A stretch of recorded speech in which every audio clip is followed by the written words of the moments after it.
So I'd like to introduce the first of the two concluding sessions for this today's conference. It's on Scandinavian investment case in integrating ESG and climate risks in a portfolio. So we're going to try to make this session as interactive as possible. I'd like to introduce Annette Andersson, who's a portfolio manager and ESG specialist at SEB. Max Horster, sitting next to her, is partner at South Pole Group, which is a climate risk research firm. And Tal Ullmann is director at Sustainalytics, which is an ESG research and ratings company. Let me hand over to Tal. Can you hear me well? Yes, fantastic. Thanks. So first of all, thank you for the STOXX organization for asking me to join this panel. I'm also very pleased to see that STOXX have found this topic so important that they has 3 people to come and present, ensure that the messaging is really accurate and convincing. The next 10 minutes or so, I'll speak a little bit about the history of responsible investment, talk you through some of the motives and the different strategies that we see are being applied in practice, and then focus in particular on ESG integration, and that will be also the bridge to the next 2 sessions right after me. And we're definitely open for an interactive discussion here, and that's also why we had some of these statements, and we're going to have more statements later, because we want this to also be, let's say, we want it to be clearly something for you to consider in what extent that helps you in your business, to what extent that will add value to you or to your clients ultimately, and we can think along with you there. Let me see how that works. Yeah, perfect. So for those who don't know Sustainalytics, we're globally the largest independent firm who provides corporate governance and environmental and social research and information to investors. And investors in the broadest sense of the word, we see it buy side, we see sell side, we see banks using it in, for example, in lending, we see it in wealth management, but definitely also increasingly in the construction of indices and structured products, and we can speak about that later. Our headquarters is in Amsterdam. We're spread over the globe. We have more than 140 analysts who are covering specific sectors or specific themes. So a sector could be financials or automotives. A theme could be, for example, water scarcity or human rights or weapons, right? And we currently have over 250 staff members. If you look at how this industry has grown over the past few years, and that leads to the third slide. If you see how this industry has grown in the past few years, originally responsible investment was focused much more about what not to invest in. And there's a lot of loss in translation here and a lot of different definitions that are used, but not only different definitions. When people say that they want to invest in a certain way, another party can understand in a completely different way. What's really important here to go back to what are actually the motives. And if you look at the history of responsible investment, it started very much so in North America with faith-based institutions who said, I don't want to invest in certain industries, so the so-called sin industries. These could be weapons, alcohol, tobacco, pornography, and so forth. That was very much a statement based on what the values are. So an ethical decision has nothing to do with the potential financial outcomes. Now, in Europe, the debate has much more been about managing reputation risk. And as such, I wasn't surprised. It was good to see that as a confirmation that when we just went through the statement that most of the audience here indicated that actually it's from external pressure that will lead to actually applying ESG factors. And I think that's an interesting observation because that also leads to the question, in what way can you then cater that specific need in order to ensure that you're meeting those external pressures, but also to ensure that you're helping your client to come up with solutions that help them for their particular either objectives or audience. A little bit similar with responsible investment, as also Professor Merton was speaking about the different sources of alpha, for those who were here earlier today. In order to try to capture different sources of alpha, you need to know what kind of source you're after, and then come up with a strategy that would cater that specific source of alpha. Same thing with responsible investment. In order to meet the objectives of your client, you first need to understand what their motives are. Based on their motives, you can construct a strategy that fits that particular motive. Now, what you see here on this slide is a simplification of reality, but it helps to kind of think along the different motives that we see in the market. So first of all, it's the motive of investors that want to create a better world, either by having a positive impact through their investments or by mitigating or decreasing the negative impact. On the right-hand side, you see those investors are trying to improve the risk-adjusted return or to enhance the risk-adjusted profile of their investment portfolios. Now, those investors are using ESG factors in a way to enhance their strategies. Those investors are particularly focused on maximizing risk-adjusted returns. In the middle group, you see the group that is more focused on reputation management, as we spoke about a little bit ago, but also aligning with their stakeholders. So that could be, for example, a charity that decides to not invest in certain industries because they don't think that's aligned with their mission, or a pension fund that decides to not invest in, for example, tobacco producers because they think that's not in line with their particular stakeholder group. For example, pension funds that would take care of the pensions for the healthcare industry. Now, when you look at all these motives will lead to different strategies and potentially different outcomes. In order to understand the strategy that works well for your particular client group, you need to therefore look at the motives and try to define what you're trying to achieve and how that could be best achieved from the perspective of ESG. Now, what you see here is 6 different strategies that are not mutually exclusive. They can be used in combination. Often they are. Sometimes they're used in isolation. Now, a lot of the loss in translation that we see is that when people say, oh, I want to invest sustainably, they think that, that you immediately know what to do then. But an investor can ask you, or a client can ask you, I want to invest sustainably, and that could be either of these strategies or a combination of these strategies. So the key point is to try to understand what they're trying to achieve and help along, think with them how let's say, what the best way is to fit it into their existing strategies. Now, very briefly from the top to the bottom, negative screening is deciding on ESG factors to not invest in a certain business or company, business area. Norm-based screening is adhering to international norms and legislations that also have been signed by countries and applying that to your investments. Best-in-class or positive screening is selecting companies based on ESG characteristics and then investing in a particular universe that could be both passive or active. Could also lead to overweighing and underweighing based on ESG factors. The fourth one, ESG integration, that really relates to using ESG factors to assess the valuation or to do the valuation of an asset or a security. So the first 3, in a way you could argue, can be in most cases parallel processes. The fourth one really implies that you integrate that into your actual models. Now, on the first 3 ones, you can also you can very much see that from the perspective of doing it on a portfolio level. The fourth one, ESG integration, very much can be on both a portfolio level as well as an individual security level. The fifth one, active ownership and engagement, that relates to ensuring you're using your voting rights, for example, as a shareholder, and engaging with the companies, trying to change the behavior, trying to create beneficial change. And the final one, thematic or impact investing, really relates to looking to create a portfolio around a specific topic. Now, when people say ESG integration, our experience is that in many cases, people think about all these strategies when they mean ESG integration, not just here, particularly the fourth one. And that leads to the next slide. There's no golden standard for ESG integration, and people really have different things in mind when they ask you. So if you have a client that says, I want you to create a product with ESG integration, you really need to go back and say, okay, but what do you actually mean with the ESG integration? And depending on the answer, you should probably have a conversation about what it is that they're trying to achieve. Now, our experience is that broadly speaking, people, let's say a definition that is often used is, we integrate ESG factors in our process. That could be ESG integration. However, if you look at how the market is developing now, there's a narrower definition of ESG integration that's more and more applied, and that is really that you use ESG considerations in the financial analysis of an asset. That moves away from the ethical component of, I don't want to be investing in a certain asset or certain business, to actually, in what way can I enhance my return or enhance my portfolio strategy? Now, the most often mentioned approaches are actually, for ESG integration in a narrow sense, are actually on the security level or issuer level, but increasingly we also see investors take a more holistic approach. Now, we've been speaking today a lot about smart beta strategies, about passive strategies, about indices.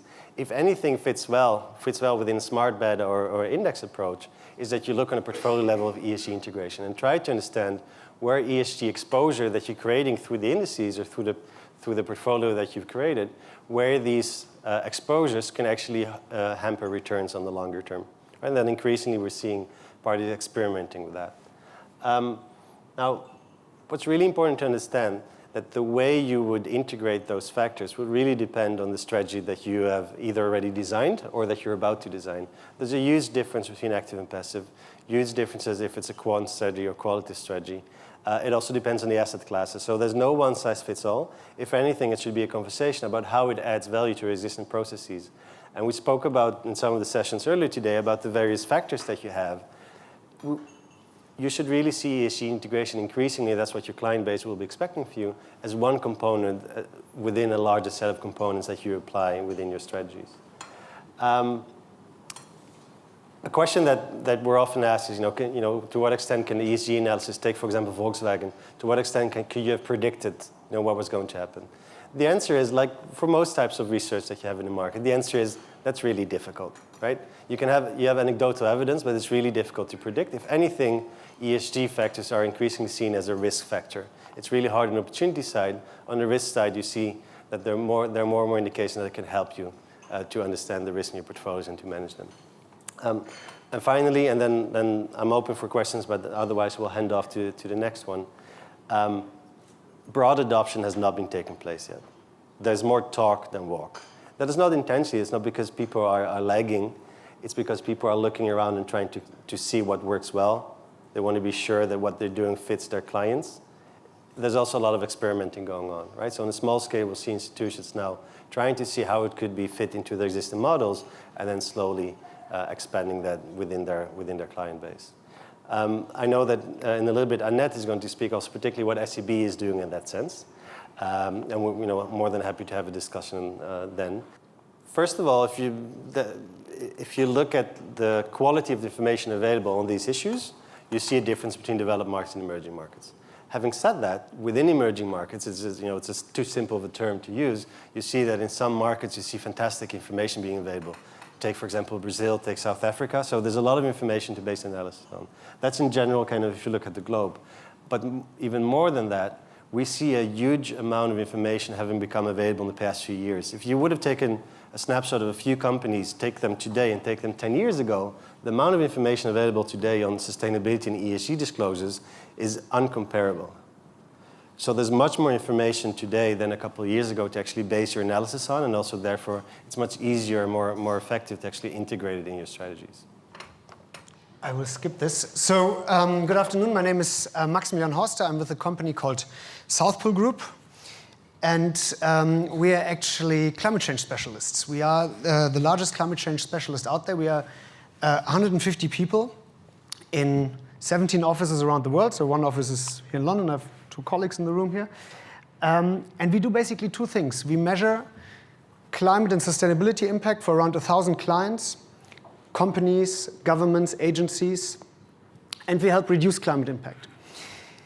And a good 6 years ago, we started to actually measure climate impact of investments, and that's why we are here in this room today with you. And what I would like to point out on this slide where we measure our own impact as a company is that we actually, by today, have measured 2 trillion euros under management for their climate impact. What I find interesting about that is that this number 1 year ago was at 300 billion, and these 300 billion were actually the entire screening that we did for the previous 6 years.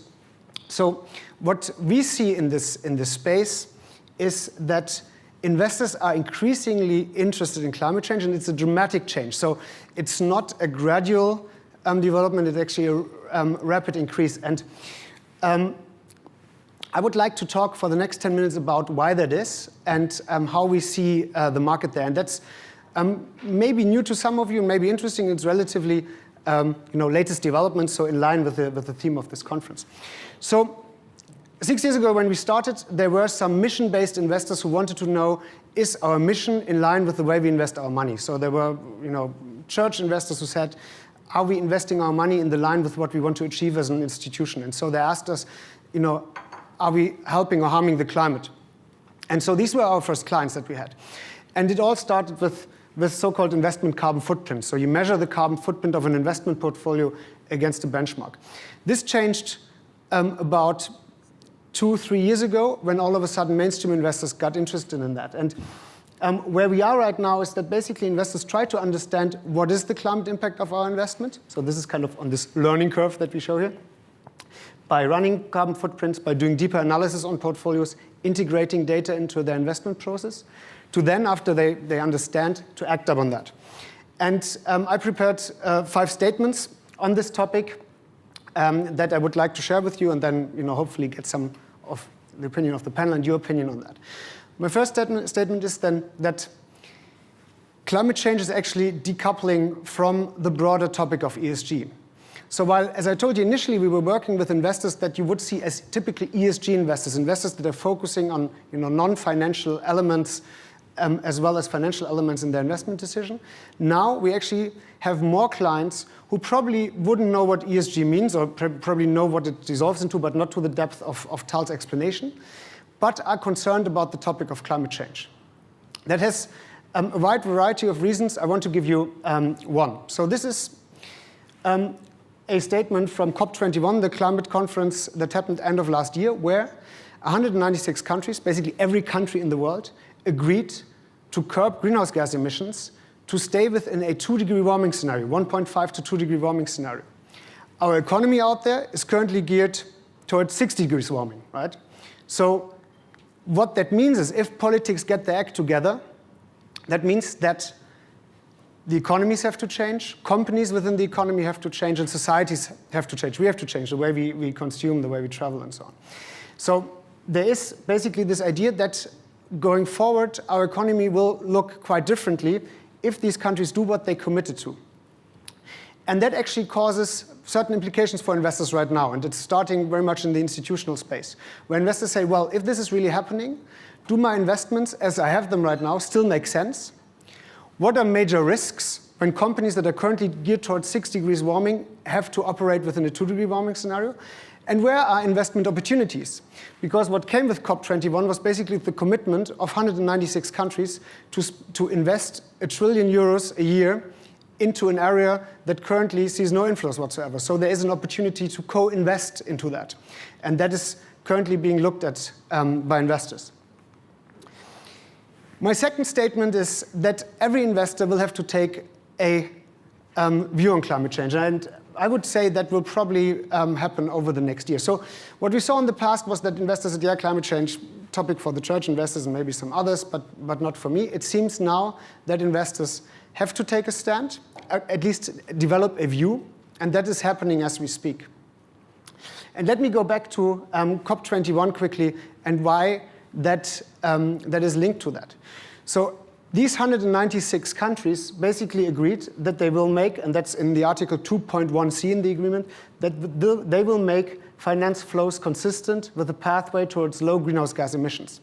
So that means 196 ministers of finance, 196 regulators. I'm sure there are a lot of countries that don't have regulators, but they have, by signing this, the mandate to now look at what the investment industry is doing in their jurisdiction, and they're currently in a fact-finding mode. So when you look out there, you see that there are a lot of governments that are currently, as we speak, running studies on what is the impact of climate change on our financial system. So you have the German Ministry of Finance conducting a study as we speak, results coming out in October. Sweden just published a study on that a month ago. The Swiss government is looking into this. The Dutch central bank published a report on this. You saw maybe the Australian Senate had an inquiry on this. And so basically what legislators ask themselves right now is that important for us? And do we need to regulate? And there comes in your vote at the beginning of the session, stakeholder pressure, right? Here, the stakeholder pressure is very much coming from politics and from the regulator. And that leads to my third statement. We will see over the next year new transparency initiatives popping up, voluntary ones and mandatory ones, on the topic of climate change and investments. And we see this already. So if you look at the country of France, you might have followed that the energy transition law requires French institutional investors to report on their climate impact, on the climate impact of their investments for the business year 2016 in 2017. So in 2017, every institutional investor in France will have to report what the climate impact of their investments are based on certain criteria. That's happening. So if you are managing money for a French institutional asset owner, you have already or will receive a call with the question, what's the climate impact? We have to report that onto our government. Same happens in California. The Californian commissioner for the insurance industry basically asked all the insurance companies in California to report their climate impact. These are 1,300 insurance companies. They must insure a lot of things there. And he combined that with a ask to consider divesting from thermal coal. So there's actually also an ask for action. And so we see, we will see more of this, but at the same time, we see the financial industry turning this around and basically coming up with self-commitments on transparency. And you might be familiar with some of them, but there's the Global Investor Statement on Climate Change, and I think quite a few in this room have signed that. There's the Montreal Carbon Pledge, with now 120 large asset owners and asset managers that basically say we will report the climate impact, or already do report the climate impact of our investments for around $10 trillion under management. You have the Portfolio Decarbonization Coalition led by the likes of Allianz, AP4, Amundi that basically say not only that we will report on our climate impact, we set ourselves targets to reduce climate impact. And then you have these requirements. In Sweden, you have a de facto requirement for the Swedish pension plans, a strong ask by the ministry. And at the same time, you have products developing that you can, if you would like to look that up, on the low carbon investment registry, you find a lot of strategies that are dealing with this. If you have one registered, that's for free and gives you a lot of visibility. And that leads me to my fourth statement. We see that the fact that investors are now measuring their climate impact, and they measure it over time, leads to the need to manage it, to bring this down, to set yourself target and to manage that to reduce your climate impact. And that's actually a business opportunity that is seen by many, including STOXX. The idea to say, well, that requires clearly product. So you need product in order to be able to manage this after measuring. And so just to say a word about climate-friendly indexes, you might have seen them popping up. The most of the climate-friendly indexes that you see in the market are very much in this space. So they are either fossil-free indexes, so a fossil-free version, no oil, coal, and gas reserves of an existing index, or you see low-carbon indexes that are optimized over carbon footprint. So a low-carbon index has a lower carbon footprint than a reference index. That's basically the status quo. STOXX is now going a step further, added what's referred to a kind of a climate leader index, the idea that rather that you try to pick companies that are actually in a transition towards a 2-degree economy, so companies that have a climate strategy. So can you pick from a universe of companies those that actually have understood the challenge and transition into that? Because for an investor that will de-risk and bring down climate impact over time. And then, there are a lot of other index ideas in the drawer. The point I'd like to make is we're really scratching the surface. We are just looking at the passive side here. We will see many more products popping up. And I would like to end with my fifth statement. While this is currently very much a topic that happens in the institutional investor space, retail investors are catching up on that. To give you one example is Climpex. That's a European Union funded rating system that will come out, I think, end of this year. It will basically rate every single retail fund out there in Europe, equity retail fund, on its climate impact. And the idea is basically to give that into the hand of the retail investor, so that the retail investor who on High Street walks into his bank, her bank, and says, I would like to invest in global equities, learns with this independent ranking what fund is better for the climate than the other. Well, with that, I would like to end interactively and ask you if I convinced you, actually. So the vote that we had put up there was, for the next 10 years, do you expect the topic of climate change to be, in fact, a key topic for all investors, to remain a key topic mainly for ESG investors as part of broader ESG, turn into one topic among others, so you see other topics popping up there, or to fade away? Yes, I'll take it over. I work for SEB, which is a Nordic bank based in Stockholm, where is our head office. We've been around for about 160 years, 16,000 employees. We are present in about 20 different countries globally. And something really amazing happened actually with the bank in 2008. We actually developed the green bond market together with the World Bank. And at the same time that year, we actually signed the PRI, Principle for Responsible Investments. So we have been working in this space for quite some time. Sorry, that was the wrong way. Sustainability, this is our approach actually. And our conviction is, I've been working as a fund manager for 10 years, working with sustainable investments. And I'm completely convinced that companies who actually do consider sustainability factors into the operations are better managed. They got better control of risk mitigation, but also business opportunities. We have a responsibility as a bank at society at large, to our investors, to our clients, obviously. But our ambition is that we have to create long-term value or financial performance for our customers, but that's because that's what we promised to do. But we need to do it in a sustainable way, not just the financial side. I'm going the wrong way here. This is our journey. It started actually with influence. We're one of the largest asset managers in the Nordic countries, so we have very good access to company management. And we conduct stakeholder engagements, something between 200 and 250 stakeholder engagements every year. And then we talk to the CEO or the CFO. And we've been doing that for a number of years because that's the way the Swedish market works. We're kind of a small market. Exclusions we've been working with for quite some time. As Max and Tal said, just don't invest in certain topics or companies or this in stocks. And now that has actually, fossil fuels actually moving into the exclusion side, where we see a lot of divestment approach from our clients that don't want to be invested in the climate risk area. But the most important part, I think, is actually the inclusion side, which we've been working with. I started in 2008 working with the inclusion side because I got a mandate from the Church of Sweden to try and integrate sustainability into the equity portfolio. And that's quite interesting because you find other values or enhanced values. So what we actually been doing we revamped a global equity fund last year, where we included ESG factors into a quant portfolio.